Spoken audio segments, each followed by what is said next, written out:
A partial eclipse like this one, it really engages so many of your senses. It's very dramatic and absolutely worth engaging with. I'm calling it a cosmic collision. It's just, for astronomers, August the 12th, it's just insane. On Wednesday, more than 90% of the sun will disappear.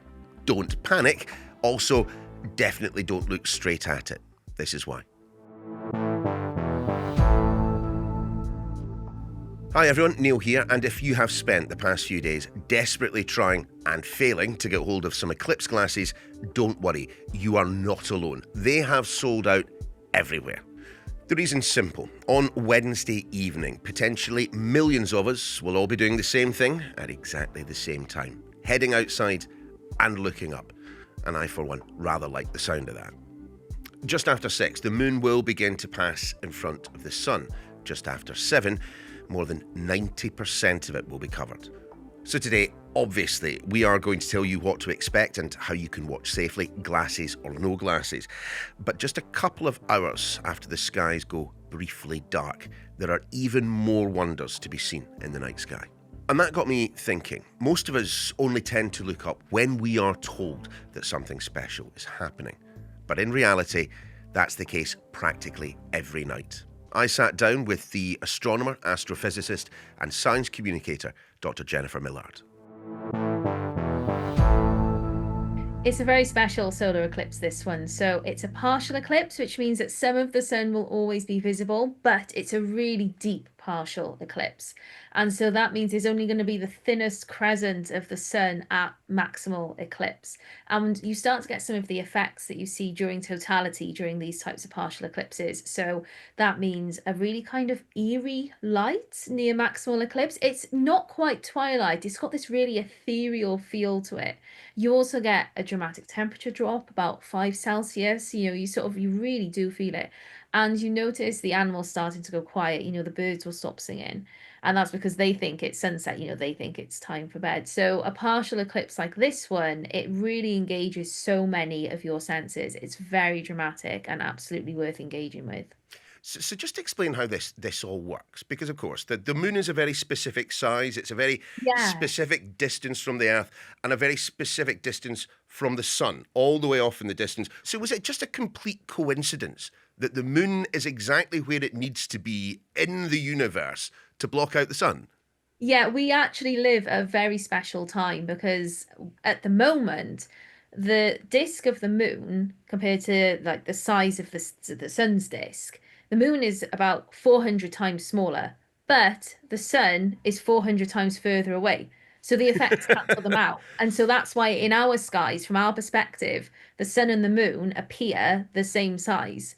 And we live at a very special time for this because the moon is slowly moving further away from us. So there was a time when the moon was a little bit closer, and so it, would really fully cover a lot of the sun. You wouldn't see all these beautiful little prominences that we see at the edge and all of these sorts of things.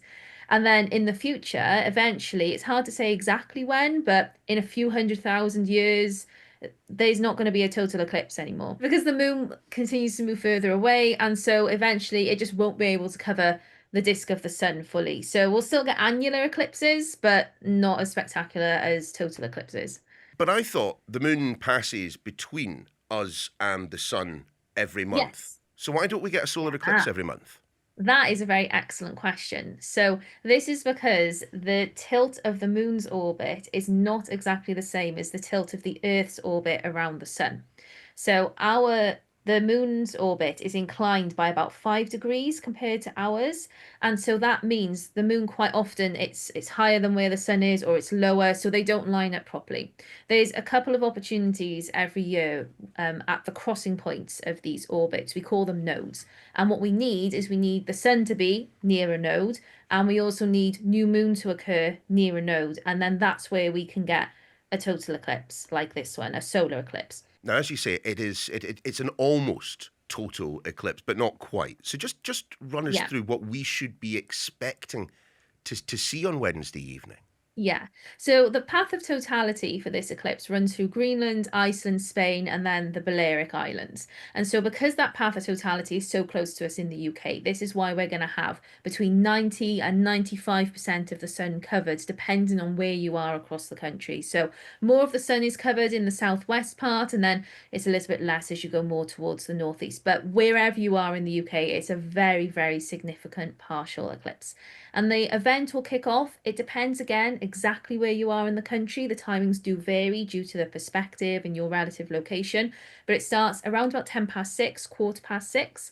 Maximal eclipse then is around 10 past 7, quarter past 7, and then the whole thing wraps up just after 8 o'clock. And what you'll see is at first there'll just be tiny little chunks, like a little bite, like out of a cookie of the sun. So you'll just see this little disk of the sun disappearing slowly, slowly until at maximal eclipse, you've just got this beautifully thin crescent of the sun. And then as the moon continues on its path around us, then you'll see more and more of the sun coming back. I suppose that the key question that we need to ask right now is how do we look at it? Because look, we've all had it drummed into us since we were Yeah. knee high. You do not look directly at the sun. So how Yes. can we view this eclipse safely then? Yeah, you're exactly right. Because this is a partial eclipse from the UK, some of the sun will always be visible and you cannot look at it directly unless you've got solar eclipse glasses. Now, I know that those have become like gold dust lately, but there's a wonderful website. It's been set up by UK astronomers called ukeclipse.com. And on there, they are listing all of the events that are going on right across the country for the eclipse. And so if you head on there, you can see where your nearest one is. Many of them are free to attend, or it's just a couple of pounds if you want eclipse glasses. Some of them are giving away eclipse glasses for free, so there's that sort of option. But if you can't get hold of any, you can use lots of different projection methods, and they involve your colander from your kitchen, anything that's got a small hole. You can have a couple of pieces of cards and just punch a little pinhole in one of them as well. And you can even make one using a cardboard box and some tin foil and some cards. And the detailed instructions for the cardboard box methods are on places like the NASA website or the European Space Agency, things like that. But with the two pieces of card, you just punch a tiny little hole using a pin. I've done it with the back of an earring before, anything that's sharp and pointy that you can get your hands on.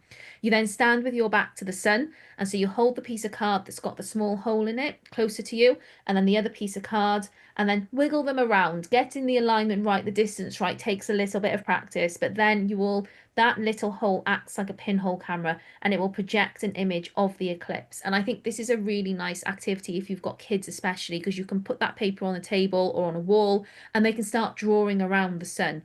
And then as the eclipse progresses, they can get different sizes of the crescent and they can see how it's changing. And because your back is always to the sun, it's really, really safe. We'll stick that link in the notes attached to this particular episode, just in case people are still able to get those solar eclipse glasses. I think that the thing that is remarkable about this almost complete, almost total eclipse, is that it's not the only event happening in our skies on Wednesday evening. If you stay out a wee bit longer, you might be able to see some more.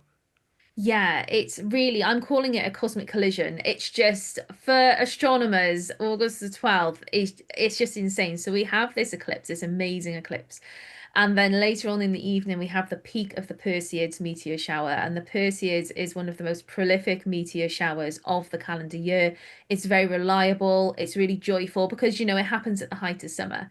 And the eclipse means we have a new moon. So there's no pollution, no light pollution from the moon in the skies, only, the lamps and stuff that are around us, the street lights. And with the Perseids, if you're under truly dark skies, you can see over 100 meteors an hour. And even if you've got some light pollution, you can still see one every few minutes. And the Perseids are known for bright meteors, what we call fireballs, ones that leave persistent trains that you can see for a few seconds. So it's not just the brief flash of light, but you can see some glowing gas afterwards. And I always have a tradition, me and my dad always watch it every single year. And we have a bit of a competition. Our competition used to be who can see the most Perseids, but now our competition is actually what do we see more of, Perseids or satellites? So there's lots of fun that you can have with Perseid watching, and you don't need special telescopes or binoculars. You just need your eyes and a comfy chair and then a blanket. Obviously, given the day job, you will be watching, I presume, from inside the zone of totality. Where will you be Yeah. watching it? Greenland? I Iceland? I'm off to Ibiza. That's where I'm going. Ideal. Yes.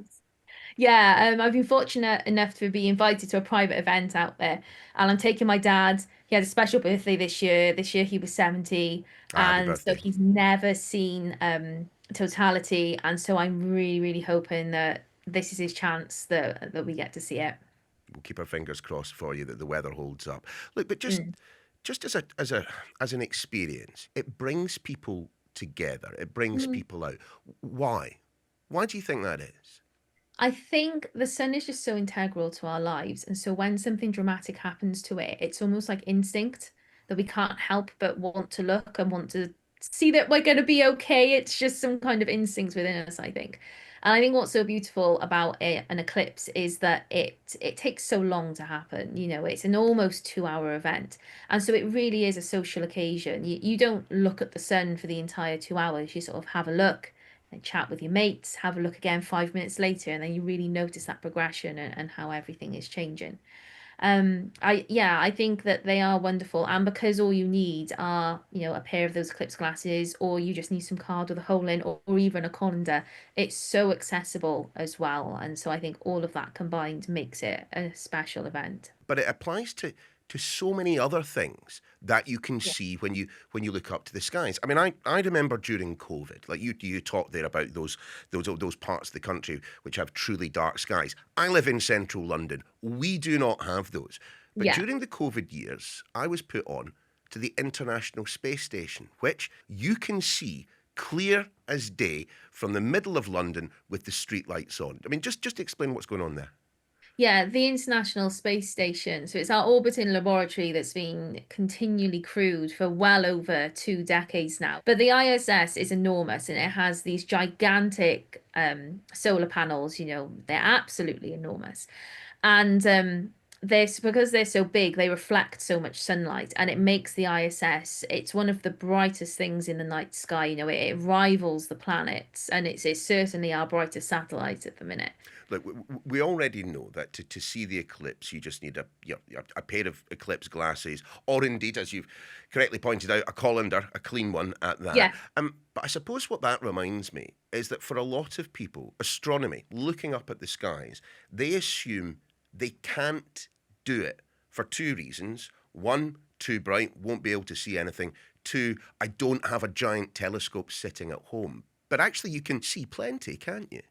You can, even under light pollution. So the moon is a great target. It is not impacted by light pollution. So just after the eclipse, we'll start going through all of the lunar phases again. So, we'll start with that thin crescent and it'll get fatter, half illuminated, working our way to full.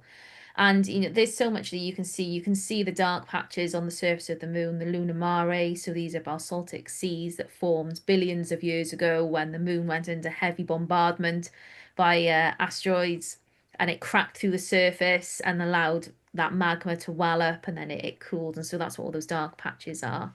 And beyond that as well, the naked eye planets, they're not impacted by light pollution either. Naked eye planets. You can see the Yes. planets in the solar system with the naked eye. Yes, you can. So the planets that were familiar to antiquity, so sort of the Romans, the Greeks, all of the ancient civilizations, ancient China. So we've got Mercury, Venus, and then we've got Mars and Jupiter and Saturn. Those are all visible to the naked eye.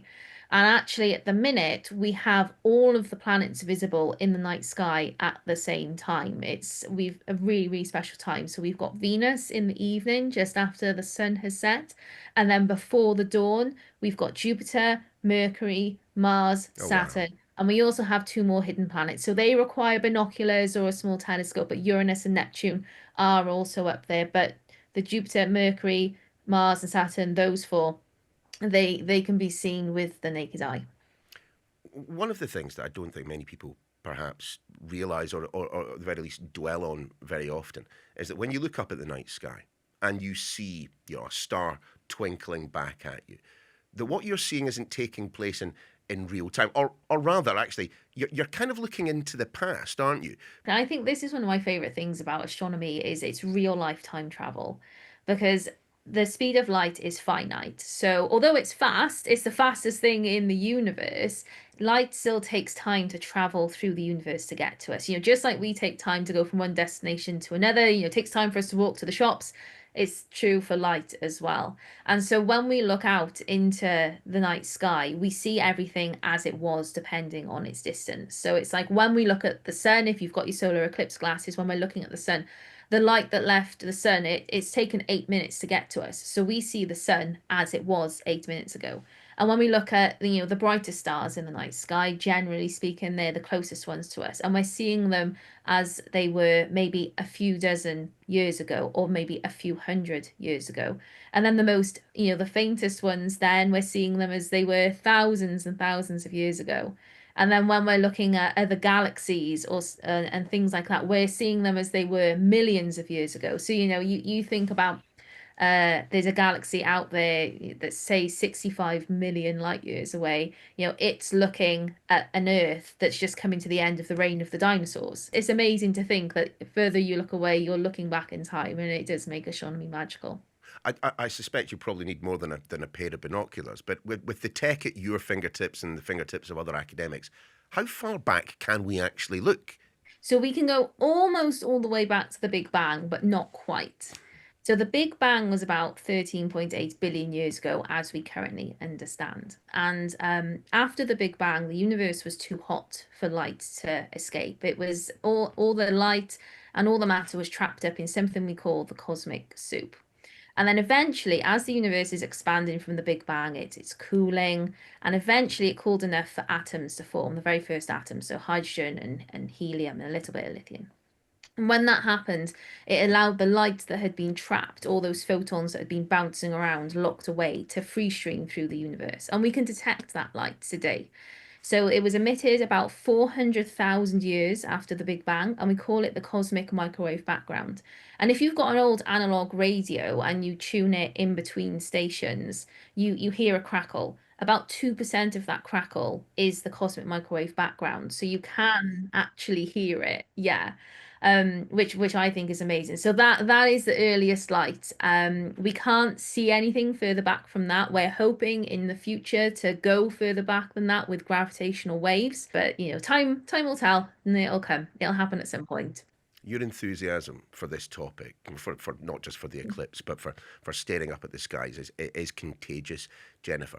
Where does it come from? Was your dad Well, involved? do you know what? It comes from my dad. So my dad is not a trained astronomer. He left school at 16, right? But he was always interested in astronomy. And when I was like 7, 8-ish, I was deemed trustworthy enough to look through the telescope because he had a telescope. And the first thing he showed me was the moon. And I feel like the moon is fantastic, but when you look at it on the sky, it almost looks like a sticker. It's like very two-dimensional. But any magnifying tool that you turn on it really transforms into a world. So you can see the craters and you can just see that sunlight glinting off their edges, and you can see mountain chains and valleys. And it was so transformative. I just remember thinking, what else am I not seeing? Like the moon looks so different. What else is there? So then I started, looking at books and things like learning all about space. I learned then, that someone who studies space and learns about space is an astronomer or an astrophysicist. So I was like, that's what I want to do. And then, I did my GCSEs and A levels and did my degrees, and here we are. And that is your lot for today's episode. Do remember, we are always looking for your feedback, your comments on what you've been listening, particularly on an episode like this. You might even have a couple of photos to send in. A lot of you responding, though, to an episode we put out last week on how the drought might just affect national security. Jill says this: with expected droughts affecting food crops around the world, why are we putting up solar panels on agricultural land? A question that a number of people have asked of the government. And Robin gets in touch with his feedback. Hello, as a retired Shropshire hill farmer who would at this exact moment be feeding my cattle with the coming winter's haylage, I say we should do as the Victorians, build a lot of water storage and build new reservoirs. Now, Robin, fingers crossed, someone from the government is listening. Let us know how you get on with the eclipse. Why at sky.uk. We're back tomorrow.